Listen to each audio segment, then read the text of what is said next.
Ano yung NA? Yun yung initial sa Yung initial sa lalaki? Yung initial sa lalaki. Not applicable. Not applicable. Oo. So,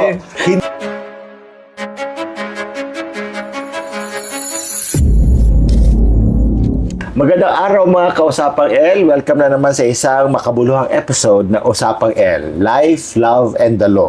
It's me again, ay inyong abogado, si Atty. Al Jumrani. At syempre, hindi kompleto ang ating hapon, umaga or gabi, kung oras nyo man ito pinapanood, kung wala ating gabay sa batas at sa buhay. Ganun? Yes, so, ganun ka rin sa akin. You are my gabay. Okay, so welcome back, Judge Jing Oyenko Nolasco. Judge, kamusta ang life? Ay, naku, ayos naman. Kayo na nga, ka-birthday lang, kaya maayos. Pero, welcome back. Alam mo naman nagpunta, baka akala ng mga kausapang natin kung saan ako galing. Welcome lang po dito sa show. Yeah. So, okay naman ako, Atty. Al, at babati lang ako sa ating. So, hello sa iyo at hello po sa ating mga kausapang welcome, gaya po ng sinabi ni Atty. Al, we're back for another interesting episode of Usapang L. Now, Atty. Al, itong topic natin ngayon, medyo mabigat sa life.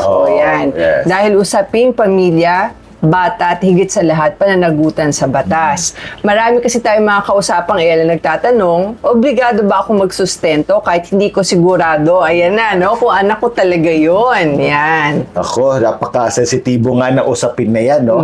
Kasi ito, common scenario. Nagkarelasyon, okay? Nag-lips to lips, okay?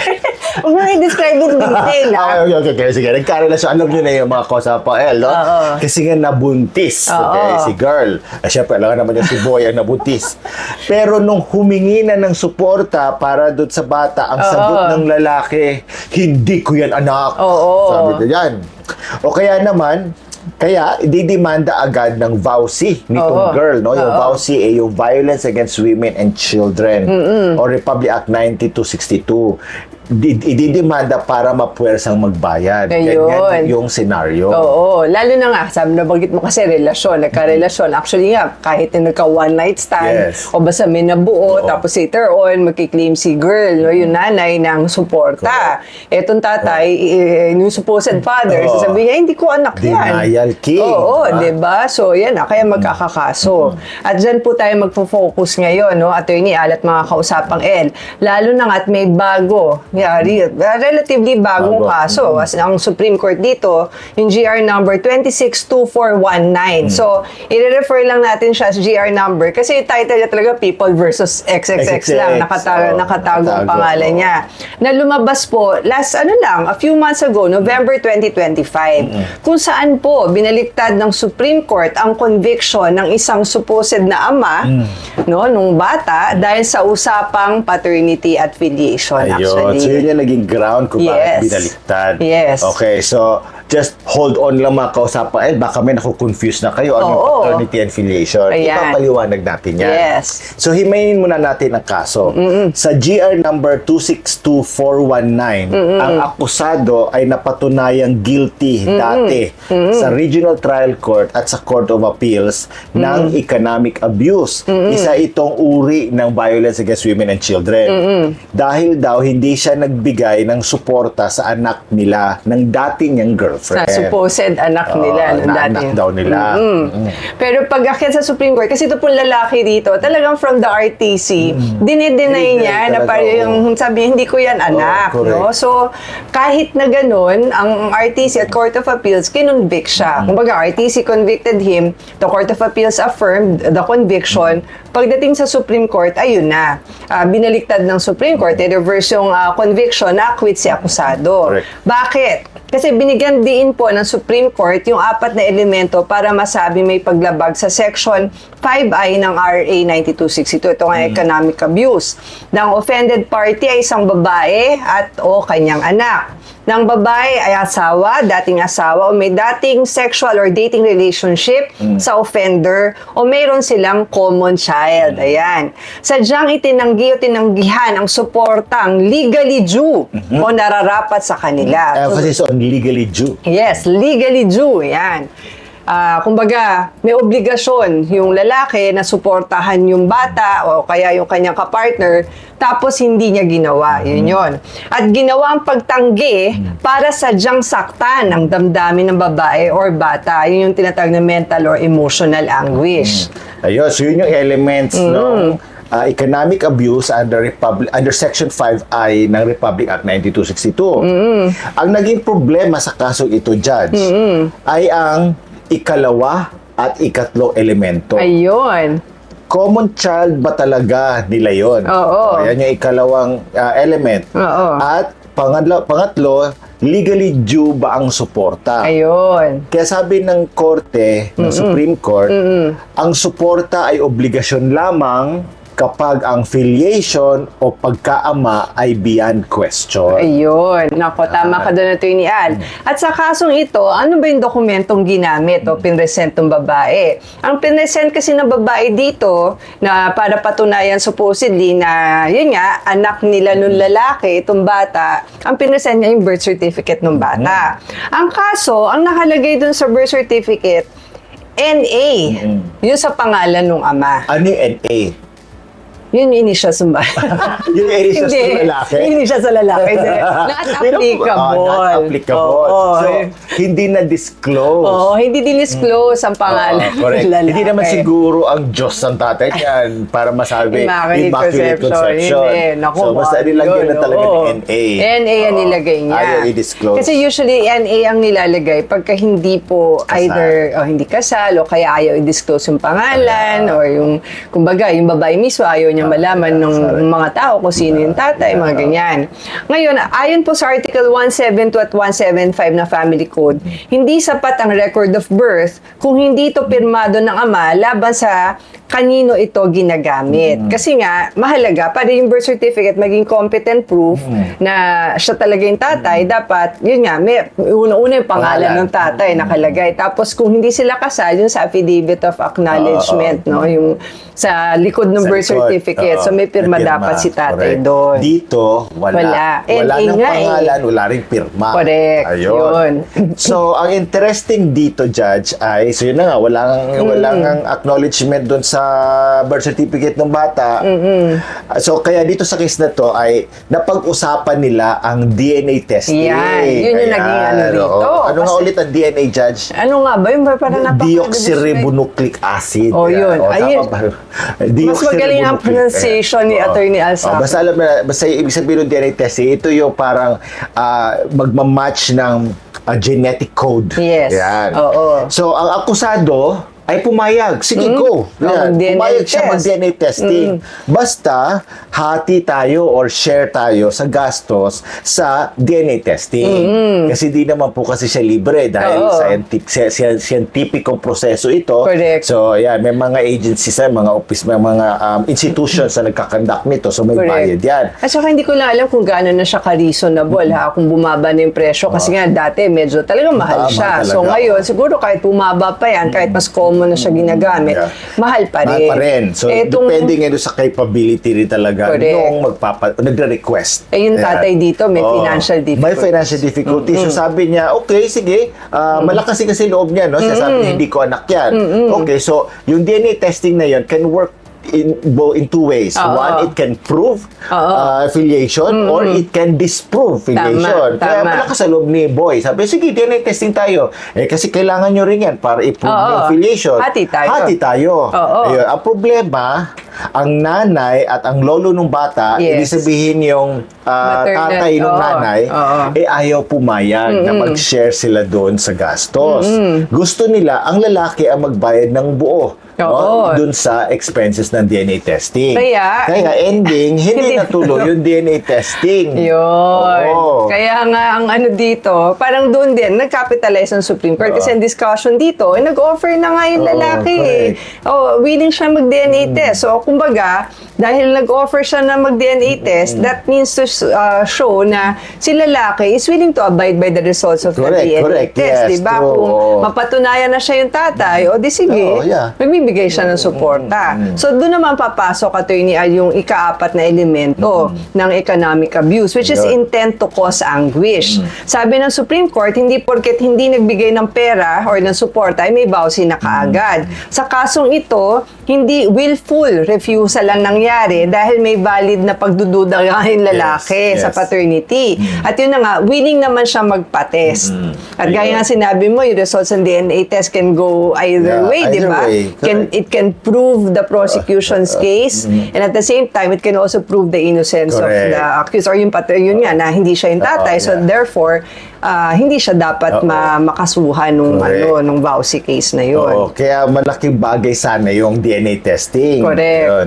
So napaka-importante nito, no, para sa mga legal practitioners at mga KL natin. Hindi pwedeng gamiting shortcut ang vowsy para lang makakuha ng sustento kung ang paternity ay disputed o hindi pa napapatunayan. Yan, tama ka doon. Katandaan po natin, mga kausapang sa criminal case kasi, ang interpretasyon na pabor sa akusado ang sinusunod kapag may duda. Correct. Dahil nga, bakit ganun? Yung kumbaga sabi nga, when in doubt, resolve in favor of the accused, diba? Kasi, ang kalayaan po ng tao ang nakataya dito. Kasi, na-convict po yung akusado dito, may hinaharap siyang pagkakakulong for violating itong violence against women and children, yung sa economic abuse. Ayun. Kaya, Judge, kailangan nating linawin ang dalawang big words na paulit-ulit nating binabanggit. Oo nga. Ito yung paternity at filiation. So, para sa ating mga KL, ano nga ba pagkakaiba ng dalawang ito sa simpleng Tagalog? Kaya simpleng Tagalog Hindi ba pwedeng Taglish? Kasi lang conversational language natin. Pero maganda yung tanong mo, Attorney Al. Sa batas, magkadugtong yan, pero magkaiba yung focus. Mga kausapang ito pong paternity, ito yung tumutukoy sa relasyon ng ama sa kanyang anak. No? Kaya nga, pater. Oo, pater. Parang father. Latin, di ba Latin word kasi pater? Oo, di ba? Kaya yun yun. Ito po ang biological o legal na katayuan ng pagiging tatay. Kaya paternity. On the other hand, ito naman filiation, hindi ko matagalog kasi yung pagkaama at ito naman pagkaanak. Oo, ito naman ang relasyon ng anak sa kanyang mga magulang. Dito papasok or ito yung tutumbok naman sa status ng bata. Kung siya ba ay legitimate or yung marital niya na marital child na ibig sabihin pinanganak siya sa loob ng kasal. Ibig sabihin kasal yung mga magulang niya nung pinanganak siya o illegitimate or yung non-marital child. Dati nga, tawag sa kanila, anak sa labas. Kasi bakit sa labas? Sa labas ng kasal. Parang outside the valid marriage. Yun yung literal na translation in Tagalog, in Filipino noon. So, yun ang paternity at affiliation. So, parang two sides siya of the same coin. Yes. Diba? So, kung ang paternity ay tinitingnan mula sa point of view or side ng tatay. Pater. Pater. Oo. Ang filiation naman ay sa side or POV ng anak. Oo, yun. Tama ka doon. Sakto, Attorney Al. At gaya na nakita natin sa kasong ito, hindi sapat na feeling mo lang o sabi-sabi lang. Lapit ka, parang anak mo ko. Parang magkamukha tayo. Parang magkamukha tayo. Anak mo ata ako. Ganyan, di ba? O may nakita ang bata, ganyan. Parang anak kita, ganyan. Hindi pwede gano'n. Ang filiation po ay dahan mapatunayan gamit ang ebidensyang tinatanggap ng batas bago magkaroon ng obligasyon sa sustento. Yun. Sasabi nyo, Judge, na ebidensyang tinatanggap ng batas. So, ano nga ba ebidensyang tinatanggap ng batas? Ayon sa ating family code, ito yung mga paraan para mapatunayan ang paternity and filiation. Una-una, ang birth certificate na pirmado ng ama. Diniscuss na nga natin kayo na dito kasi walang pangalan yung tatay at wala rin pirma ng tatay. Ayan. So, kung meron, ayun, that's the first best evidence. Yes. Next, yung admission of filiation. Pero dapat ito nasa isang public document or pwedeng private document pero dapat may pirma ng tatay. Correct. So, next is open and continuous possession. Actually, sa batas na nakalagay, open and continuous possession possession of the status of an acknowledged child or Okay. natural child. Okay. So ito yung tinuturing na parang tunay na anak sa harap ng publiko. Tulad ng mga pictures Oo. ninyo. Lagi Oo, kayo magkasama, lumalapit ka. nakakandong, Oo. ganyan. Nagse-celebrate ng birthday yung Yeah. bata, tapos Yeah. nandun yung lalaki. Correct. So there's this presumption na talagang tinatrato mo siyang anak mo. Lalo na nga ngayon sa age ng social media. Ay, oo, so yung mga diba? Facebook posts, yung mga Yan. sa TikTok, yung mga gano'n na Oo. nakikita na talagang magkasama sila, na ang trato ay parang Yes. anak, Oo. yun. At Yun ang saka proof. sabi rin kasi ito, open. Oo. So, ibig sabihin, publicly known. So, may mga ibang tao na nakakaalam. Hindi lang yung, okay, magkasama kayo. Meron kasi mga ganyan. Oo. Magkasama, pero pag tinanong mo, anong meron sa inyong dalawa? Magkaibigan lang kami. Yes, alam. Yung mga, lalo na sa showbiz. Ayun, sa showbiz, Tapos, diba? friends lang kami, Oo. tapos aamin lang pagka-break na. Ayan, pagka-break na, Oo. correct. Ganyan. Oo. Parang may kilala ka ganyan, Judge. Anyway. So, Okay. yun, kailangan open, no? At saka Oo. continuous. Hindi pwede sekreto lang. Correct. And then, yung pang-apat, yung other means recognized din by law, dyan pumapasok yung DNA testing. Oo. O iba pang ebidensya na pinapayagan ng korte. Oo, pero ang pinakaano doon talaga effective, Oo. yung DNA Correct. test. Up to 99%. Oo. Correct. So pagka yun, meron ka nakakuha ka, correct. na-prove yung paternity Oo. affiliation nung edi na, di ba? Correct, yes. Yung yung obligation, legal obligation to give support, Correct. andun na, papasok Yes. na. Pero nga dito, sa kaso nitong discuss people versus XXX, ayan. Ang problema nga dito, nag-rely po doon sa birth certificate. Na. Pero kasi nga, ang nakalagay doon, NA, no? Right. Ang nakalagay doon sa pangalan ng tatay, tapos hindi pa siya nakapirma. Walang napatunayang filiation. At saka, yun na, yung filiation, yung ng ama doon sa kanyang, supposed na ama doon sa kanyang anak, hindi napatunayang pagkaama niya, in other words. So, kung walang legal na connection ng bata sa ama, wala ring legal na duty or legal na obligasyon na magbigay ng sustento sa ilalim ng Violence Against Women and Children. At actually, even in the civil law Correct. context, Yes. no, wala talaga siyang correct. legal obligation to And give support. including, wala ring right to succession. Oh, yes. Yeah, Lahat di ba kasi yun. yung support, syempre, while Oo. living. Oo. Pero meron kasi iba nakiklaim na anak talaga ako niya. Oo. So, may parte ako sa kanyang Correct. ari-arian. Lalo na yung mga pag namatay na yung tatay, tapos mayaman, tapos biglang lalabas, ang dami palang anak Oo, bigla, dami palang di ba? anak. Sa Importante anak din doon yung Oo. proof of filiation. Correct, oo. Kaya yung mga binanggit din nating mga proof, Oo. yan din yung gagamitin or hahanapin din Yes. pagdating doon sa succession. Correct. Ayan, so, heto na talaga mga kausapang lightning round na naman tayo, Judge. Correct. Bakit ba ako lagi yung sumasagot mo? Siyempre, marami kang alam sa mga ganyan. Parang mas marami kang alam. O sige, parehas tayo may alam. Okay. Ayan, so Judge, kumpirmado ng ama ang birth certificate, pero ayaw pa rin magsustento or magbigay ng sustento, vowsy na ba? O yan. Ang dyan, ang masasabi natin is yes, no? Basta napatunayan yung iba pang elements.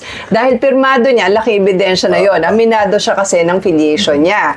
Ang sadyang hindi pagbibigay para pahirapan ng nanay, yun yung isa. Kasi nga, parang doon, basta na-meet yung yung willful intent, no, to cause anguish. So Correct. pagka ganun, para pahirapan ng nanay at anak, papasok niya sa economic abuse. Pero yung per se actually na hindi lang pagbibigay Oo, ng yeah. suporta, Oo. baka hindi pa yun sa vowsy, pero yung legal obligation to give Nandun. support nandoon. Oo. O yun, ito na. O, paano naman, Attorney Al, kung sinabi na lalaki, wala akong trabaho, o kaya wala akong mabibigay. Wala akong trabaho, kaya wala akong mabibigay. Okay. Pasensya na. Okay, so magandang tanong yun. Kasi yung unang tanong, pagka meron ng proof of affiliation, tapos hindi nagbigay ng support, vowsy ba? Ito, sunod agad nating tanong, bakit ka nga ba hindi nagbigay ng support? Correct. So pag ang sinabi ay, wala ako pambigay ng support, baka Oo. nga ako pa manghingi sa'yo eh. Oo. O, di ba? Mga ganyan. Oo. So titignan ng korte kung ang hindi pagbigay ng support ay willful o conscious or deliberate denial. Correct. Kailangang patunayan na may layunin o intensyon talagang magdulot ng pait o anguish doon sa biktima. Kung talagang salat at walang kakayanan, maaaring walang criminal intent. Yun, correct. Kasi maninegate yung fourth element, which was yung willful intent. Correct. No? Na parang may financial means ka, kaya mo naman magbigay ng yeah. suporta, ayaw mong magbigay ng suporta kasi gusto mong pahirapan yung Yeah. babae, mga ganun. Pero kumbaga, the spirit is able, but ano nga yun? The flesh is weak, parang ganun. Spirit is able, but the flesh is weak. Oh, parang ganyan. Na gusto ko nga pero hindi ko kaya talaga O yun, maninigit yan. Ayun. So, anong takeaway natin today mga kausapang L? Ang karapatan ng bata sa sustento ay dapat protektahan, pero ang pagpapatunay kung sino ang dapat managot ay dapat dumaan din naman sa tamang proseso ng batas. Tama. Huwag po natin gamitin ang batas para mangipit. Gamitin ito para sa hustisya. Dahil ang malinaw na katotohanan ang pundasyon ng tunay na pananagutan. Correct. Kaya maganda tong desisyon na to Yes, yung correct. parang lalong na-highlight yung importance ng DNA testing. Yes. And yun na nga po, that's all for today, mga kausapang L at ni Al.